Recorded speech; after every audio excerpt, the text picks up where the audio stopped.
The Trump administration is preparing for a historic infusion of cash into the president's sweeping mass deportation campaign that is expected to supercharge immigration enforcement nationwide and likely place additional pressure on the already overwhelmed federal agency at the center of it all. Since receiving its mass deportation edict after President Donald Trump took office in January, Immigration and Customs Enforcement has fielded criticism from people inside the administration who think they aren't doing enough, lawmakers and advocates who think they are doing too much, and an incensed public that in some cases is taking drastic action to impede immigration enforcement. Trump and Homeland Security Secretary Kristi Noem have repeatedly touted the work of ICE and the agents on the ground making immigration arrests. "These are strong people, tough people that love our country," Trump said at the White House on Wednesday. "If they weren't tough, they wouldn't survive."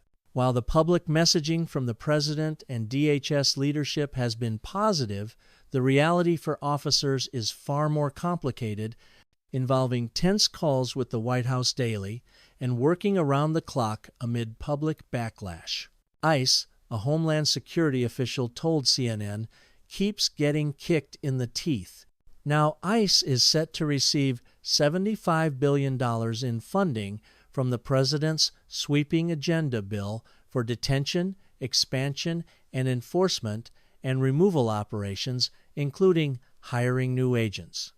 It's an unprecedented amount of cash for an agency that's historically been underfunded, and Trump administration officials are preparing to make the most of it. We're going to come harder and faster, and we're going to take these criminals down with even more strength than we ever have before, Noem said this month, describing how the infusion of cash will bolster her agency's immigration enforcement apparatus. Expanding detention. ICE is charged with arresting and detaining immigrants in the United States. For years, current and former officials say it has struggled with limited federal funds and personnel. In multiple interagency discussions, senior Trump administration officials have been drafting plans to hire thousands more agents and drastically expand immigrant detention.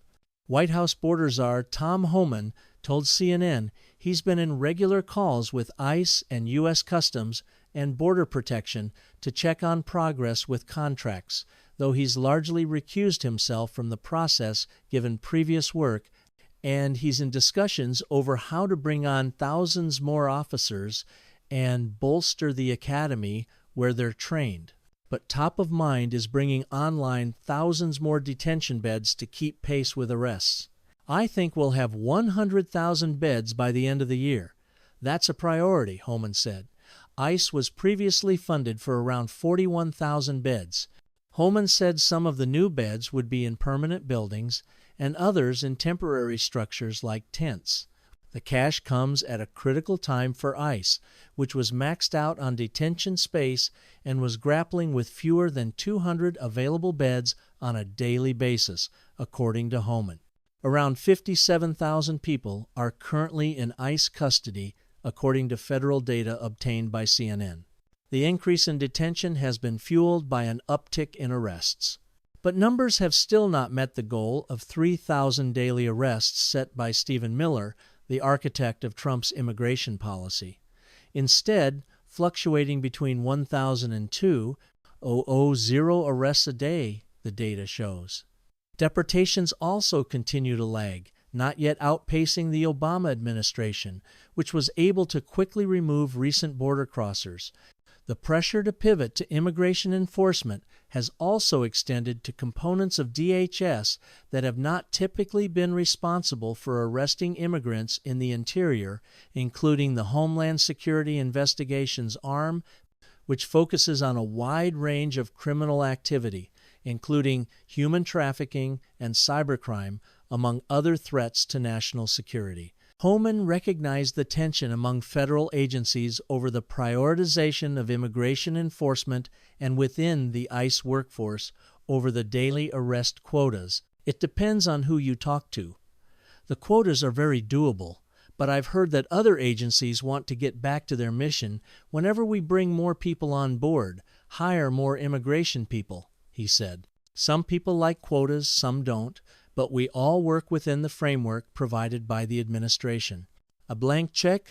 When Trump signed his agenda bill into law, it set up ICE to be the most well-funded police force in the federal government over the next 4 years. They have now the blank check to do all these things, a former Homeland Security official told CNN.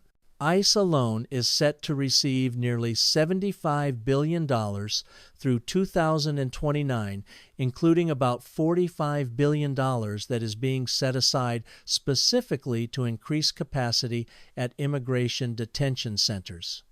The other, nearly $30 billion, is going toward enforcement and removal, a cash windfall that will be directed toward the frontline ICE operations that involve arresting immigrants and transporting them to detention centers. The agency has long been criticized for some of its practices, but that has intensified this year along with the new arrest quotas, souring the mood among agents tasked with executing the president's controversial immigration agenda. There's a lot of brain drain going on, a former Homeland Security official told CNN. Every single day they have people out on the field, holidays, weekends, be damned. They're expected to have people every day. The administration plans to make a big push toward recruiting, bringing people back who have retired, hiring from other law enforcement agencies, and increasing the capability of the academy where agents train more quickly. Messages have already gone out to retired ICE officers asking that they return and offering financial incentives such as bonuses. You serve the United States of America with distinction and honor, reads an email addressed to former ICE officials from Deputy Director Madison Sheehan and obtained by CNN. Now your country calls upon you to serve once more. The administration is trying to determine how many classes it can put through the ICE Academy at the federal law enforcement training centers in Georgia by the end of the year. Hiring and training is typically a months-long process. As we continue hiring, we'll have classes ready to go. We'll have people in place ready to attend classes. Recruiting, hiring, number 1. Get the academies as quickly as can and throw those people we've hired through the academy, Homan said. It's really important they have a larger footprint. Tens of billions of additional dollars will flow into other aspects of Trump's immigration agenda. More than $46 billion will be funneled toward the construction and maintenance of border barriers, helping Trump to fulfill a promise he made when he mounted his first presidential campaign a decade ago. There are all kinds of plans when we have more money, the Homeland Security official said. It's honestly more boots on the ground to do enforcement. It's going to be more detention space. Staying in custody. As ICE detentions rise, the Trump administration has put in place a series of policies that have drastically curtailed opportunities for migrants to be released and paved the way for people to be swiftly deported to countries that are not their own. While the administration has said it's going after the worst of the worst, federal data reveals that the majority of immigrants taken into custody don't have serious criminal convictions. The White House and Department of Homeland Security maintain that those being targeted for arrest are public safety and national security threats. That's contributed to growing alarm among immigrant advocates and attorneys, especially on the heels of new guidance that will largely prevent people who are brought into ICE custody from being released. In a recent memo, the acting director of ICE told agents that immigrants who arrived in the U.S. illegally going back decades were no longer eligible for a bond hearing while they fight their deportations in immigration court. In other words, those previously allowed to remain out on bond, as their case made its way through the immigration system, which can take years, now could be taken into custody and spend months in detention. The Trump administration is doing a complete end run around our court system, with DHS now telling immigration judges what powers they have and what they don't have, most recently with the 8th of July DHS memo that strips judges of the send and of then H power they've exercised for decades to decide whether a person should be detained, said Gregory Chen, Senior Director of Government Relations for the American Immigration Lawyers Association.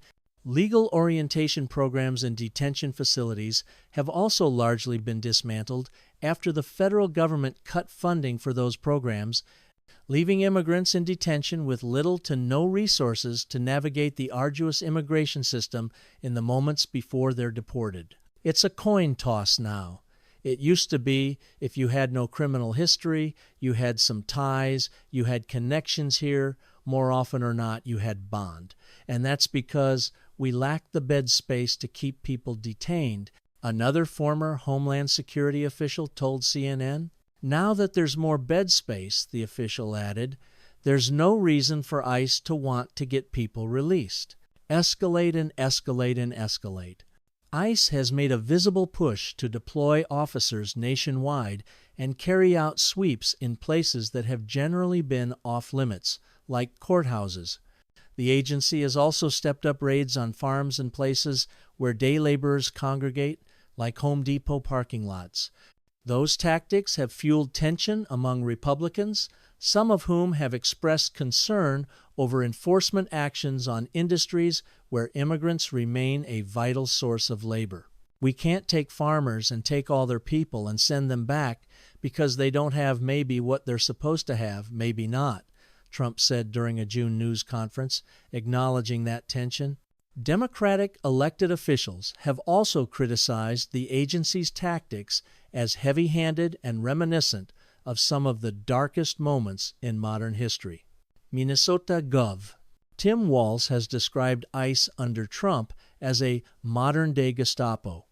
Los Angeles Mayor Karen Bass said the agency's immigration sweeps in her city last month, the catalyst for days of protests, left her deeply angered. California Sen. Alex Padilla said the administration's push for higher arrest and deportation numbers is making the agency and its employees more aggressive, more cruel, and more extreme. Any violence against law enforcement is unacceptable, Padilla said on CNN earlier this month. Do I think heated rhetoric is part of what's causing this response? Sadly, yes, and we've seen this administration escalate and escalate and escalate. Last month, Padilla was forced to the ground and briefly handcuffed after interrupting Noam during a press conference amid tensions in Los Angeles over the administration's crackdown. In New Jersey, Rep. LaMonica McIver, a Democrat, has been indicted on charges of assaulting and impeding law enforcement stemming from a clash outside of a Newark detention facility that also led to the arrest of the city's mayor, Ras Baraka. Baraka's charges were later dropped. McIver, who has pleaded not guilty, is scheduled to face trial in November. The third prong of pressure has come from citizens who, in some cases, are adopting increasingly militant postures to oppose ICE and the administration's enforcement actions. In some instances, which have been widely publicized by the administration, people have pelted federal law enforcement or their vehicles with rocks, bricks, and other solid objects. In at least 3 incidents, federal immigration law enforcement has been met with gunfire. On the 4th of July, an officer was shot during an alleged attack on an ICE detention facility in Texas. Days later, a gunman was killed after opening fire on a Customs and Border Protection facility in Texas, injuring 1 officer. And on the 10th of July, federal officers conducting enforcement on a marijuana farm in California were met with gunfire, though nobody was injured. These incidents have incensed Trump. I am giving total authorization for ICE to protect itself, he said in the 11th of July social media post, just like they protect the public.